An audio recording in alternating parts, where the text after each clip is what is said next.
요양보호사 선생님들의 하루는 되게 일찍 시작해요. 일단 기저귀 케어 들어갑니다. 그리고 그 순간 병간식을 준비합니다. 간식 시간이 또 들어오죠. 목욕하는 걸로 시간을 보이고 손발톱을 또 정리해드리죠. 그러면은 또 간식 시간이 와요. 정서적인 트라우마도 많이 생기신다고 해요. 죽음을 자꾸 보니까 책임과 의무만 강요되고 인권, 존엄함을 좀 노동자로서 못 받는 느낌이 들었어요. 트라우마가 되고 공황장애 오시는 선생님도 계시고. 근데 그렇게 정신이 없는 어르신도 순간 정신이 돌아올 때가 있어요. 제 얼굴을 보고 예뻐, 자네가 예뻐 라고 말씀해 주실 때 아, 내가 잘하고 있구나. 그렇죠. 안녕하세요. 나는 신들의 요양보호사입니다를 쓴 이은주입니다.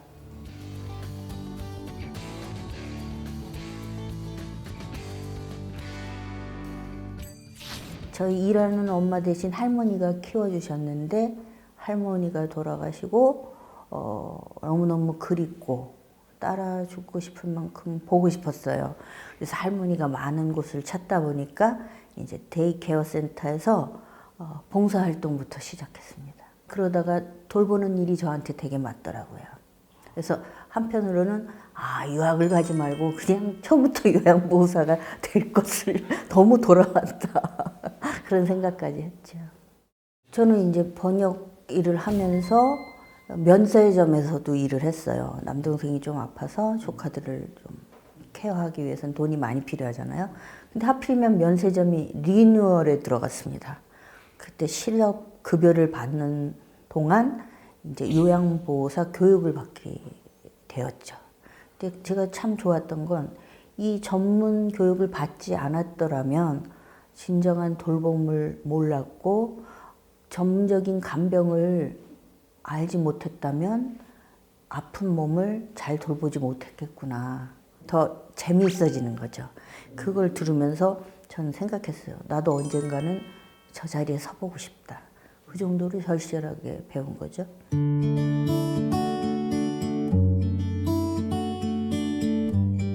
요양보호사 선생님들의 하루는 되게 일찍 시작해요. 새벽 한 5시에 일단 기저귀 케어 들어갑니다.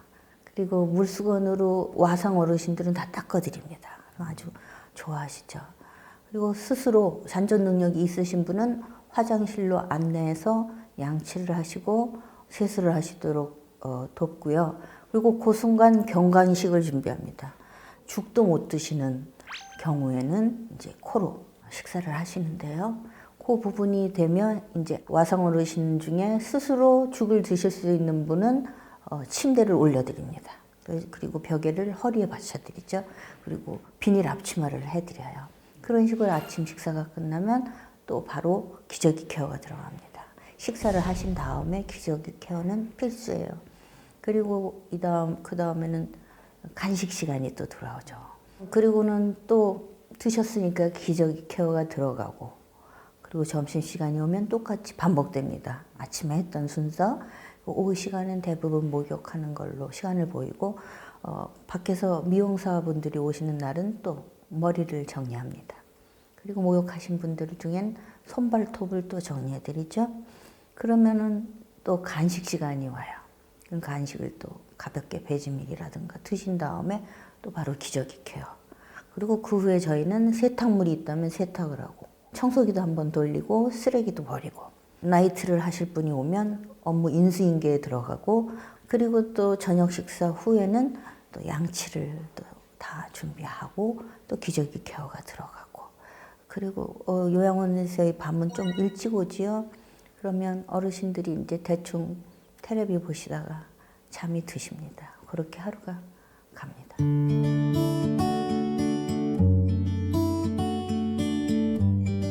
어떤 어르신들은 저희가 이제 움직일 때 어깨하고 엉덩이를 잡고 돌려드리잖아요.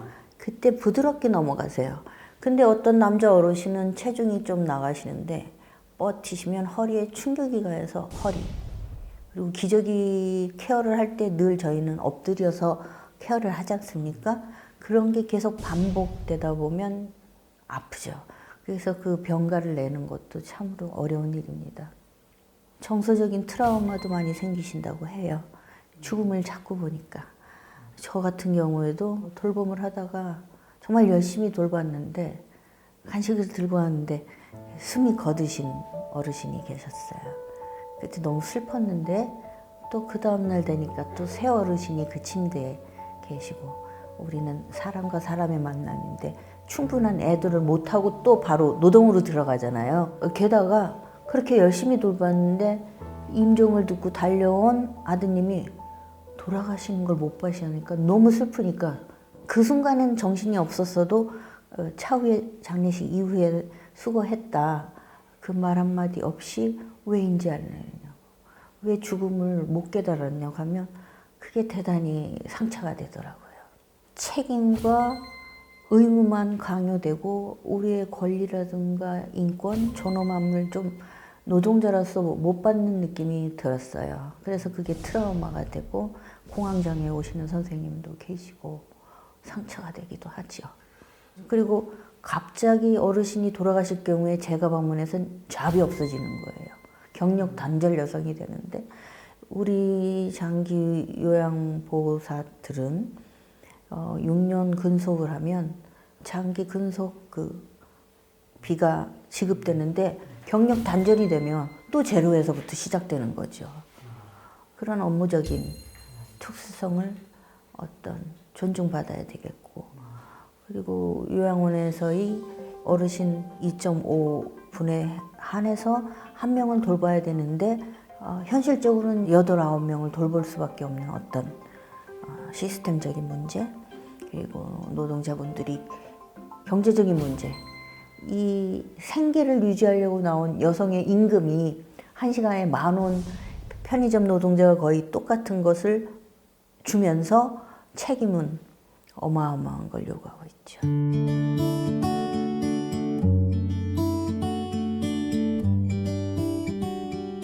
제가 어르신들을 뮤즈와 제우스라고 부르는 이유는 익명도 필요합니다. 글을 쓰면 내가 구청장인데 이거 읽으면 누구나 다 아는데 이러면 안 되잖아요.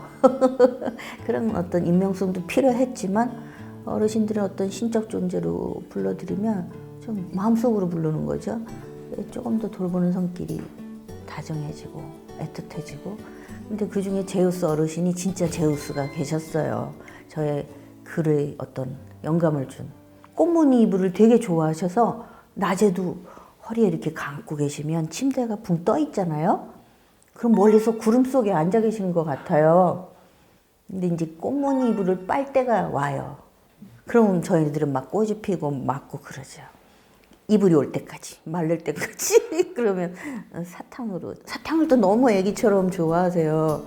또 그렇게 화내시던 분이 사탕 한두 알로 이제 마음을 푸시고 언제 내 이불을 줄 거냐 그러면 곧 마릅니다.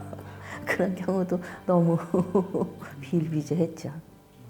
근데 그렇게 정신이 없는 어르신도 순간 정신이 돌아올 때가 있어요. 자장하게 대한 걸 다 느끼시니까 제 얼굴을 보고 예뻐, 자네가 예뻐 라고 말씀해 주실 때 일하는 사람으로서의 어떤 충일감이 느껴지고 내가 잘하고 있구나. 그렇죠.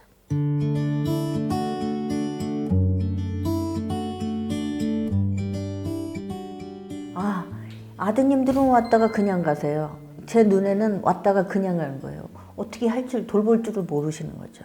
돌봄에 최적화된 며느리들은 오히려 봄, 여름, 가을, 겨울이 바뀌면 옷을 가져다 드리거나 속옷이 낡으면 새로 사드리거나 하는데 우리 아드님들은 요양원에 오면 앉을 데도 없고 어정쩡하게 서 있다가 돌아가 버리는데 우리가 이 돌봄이 그냥 된다고 생각하는데 돌봄은 교육을 통해서 배웁니다. 집에서 아들을 교육 안 시켰다는 거지요. 근데 앞으로는 우리들이 돌봄에 있어서는 남녀 성 구분 없이 서로 최적화된 돌봄을 배우고 익혀야 되는데 이게 학교에서부터 올라와야 될 것 같아요. 이 돌봄 교육은 이제는. 대부분들 형제들이 많은데 다 여건이 안 돼서 지방에 흩어져 살아서 뭐 이런 시기일 때 여기까지 돌봄이 못할 때에 요양원에 모실 생각들을 하지 않습니까? 전 그거 아니라고 봅니다. 여유 있게 선택하십시오. 좋은 요양원을, 시간을 두고. 어머니를 집에 모셔놓고 아침에 출근해서 밤에 들어오면 그거 모시는 겁니까? 방임입니다. 고독한 겁니다. 차라리 요양원에 가서 동료 어르신들과 말을 섞고 규칙적인 식사를 하고. 그래서 이 요양원에 대한 개념들을 바꾸고 싶어요. 요양원은 모시다가 못 모실 때쯤 찾아보면 늦습니다. 저는 지금 돌봄의 온도를 쓰고 엄마를 돌보고 있다는 걸 세상에 다 알렸잖아요. 물어봅니다. 엄마를 계속 돌보실 거예요? 그 뱃속에는 너 요양원에 안 모실 거니? 이거잖아요. 그럼 저는 그 당당하게 얘기해요. 벌써 다 신청해놨어요. 우리 집 앞에 서부시립요양원 아주 좋아요. 그렇지만 대기가 3년이래요. 그 웃죠? 3년은 작정하고 있는 거예요. 이런 여유 있는 이야기들이 가능해야 돼요. 쉬쉬쉬하고 아름아름 알아보지 않아요. 좋은 것과 나쁜 것을 구분한다는 건 개별적으로 차이가 있습니다. 왜냐하면 우리가 간호사님과 대화를 하고 센터장님과 대화하고 요양보호사님들과 대화를 했을 때 저희는 물리치료가 있어요. 물리치료가 필요한 어르신은 그곳으로 가야 돼요. 저희는 산책을 할 수 있어요. 밖에 많이 이렇게 걸고 싶고 그 욕구가 배가 있고 이러신 분들은 좀 앞이 트인 곳으로 가야죠. 그 어르신의 환경과 개별적인 특성에 맞는 곳으로 찾아야 돼서 상담이 필요해요. 그것은 결국은 찾아다니는 수밖에 없고 집 근처에 요양원을 하나하나 미팅을. 요양원도 사실은 마을 안에 있어야 돼요. 산 좋고 물 좋은 저 멀리에다가 하시면 오늘 회사에서 지쳤어요. 어떻게 가요? 못 가는 거예요. 그러면 마을 안에 있다면 퇴근해서도 오십니다. 제가 그래서 생각했어요. 와, 은행장, 구청장, 의사 다 필요 없어요. 일용직 막노동을 하고 오셔도 중간에 일 끝나면 어머니한테 오세요.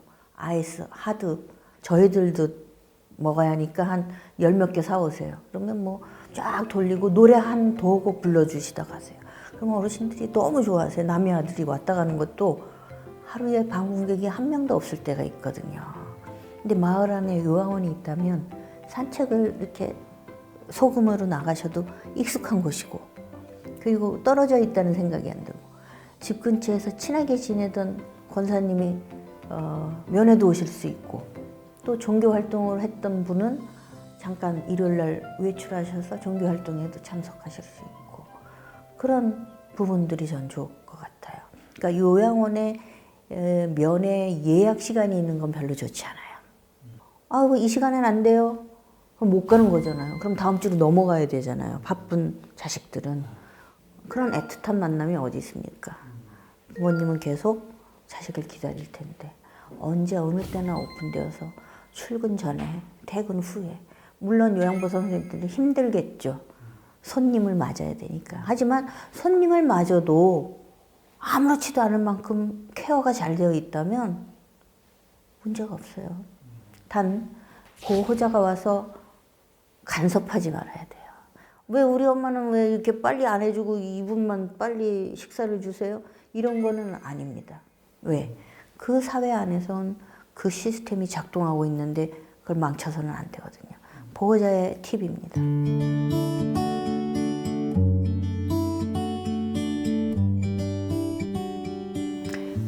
솔직한 수밖에 없죠. 우리는 말하는 화법을 배워야 돼요. 부모님한테도 정중하게. 제일교포 양영희 감독이 엄마가 치매에 걸렸는데 영화 감독이니까 일하러 가야 되잖아요. 엄마에게 이렇게 얘기합니다. 엄마, 우리 집이 2개지요. 제가 일하고 있는 동안 혼자 못 계시니까 단기 요양 시설에 좀 가 계실래요? 그때 엄마도 수긍하고 맞아. 갔다 와. 그래서 짐 챙길 때 엄마 이거 갖고 가고 싶어요? 물어보세요. 의사를. 그럼 사진도 놓고 당신 옷도 놓는데 같이 다 어머님이 개입하시는 거죠. 우리는 조금 더 섬세한 돌봄을 할 필요가 있어요. 어머니 의사를 물어보시는 거죠. 선택하게 해야 돼요. 이 요양원이 있고요. 이 요양원이 있는데 함께 가보세요. 엄마 어디가 더 좋아요? 제가 일을 해야 되니까 여기에서 우리 집이 2개니까 왔다 갔다 하시죠. 뭐 이런 식으로 말씀해 드리면 그렇게 뭐 자식 애틋하게 아끼시는 부모님들은 싫어 이러지 않으실 것 같습니다.